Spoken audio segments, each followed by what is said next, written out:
Hi అండి, అందరికీ నమస్కారం అండి. ఇక్కడ చూస్తున్నారు కదా, దీని పేరు రామఫలం అండి. ఇది మా సీతంపేట మండలం అది మన్యం జిల్లాలో లభించేటటువంటి పండు. ఇందులో కనుక చూసుకున్నట్లయితే ఖనిజ లవణాలు అయినటువంటి కాల్షియము మరియు ఐరన్ అనేది పుష్కలంగా ఉంటుందండి. అంతేకాకుండా విటమిన్స్ కూడాను చాలా ఎక్కువగా ఉంటాయి ఇందులో. ఈ ఫలాన్ని కనుక మనం తీసుకున్నట్లయితే చాలా ఆరోగ్యంగా ఉంటామండి. చూసారు కదా, చూడండి ఎంత బాగుందో, నేచురల్గా పండిందండి.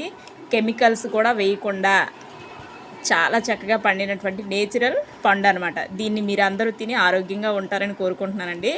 ఎక్కడ దొరికినా విడిచిపెట్టొద్దండి. థ్యాంక్స్. ఇది చూడండి, ఓపెన్ చేస్తున్నాను. ఇది ఓపెన్ చేయండి. ఇది ఓపెన్ చేసి చూడండి. సేమ్ సీతాఫలం ఎలా అయితే ఉంటుందో ఆ సీతాఫలం లాగే ఉంటుందండి ఇది.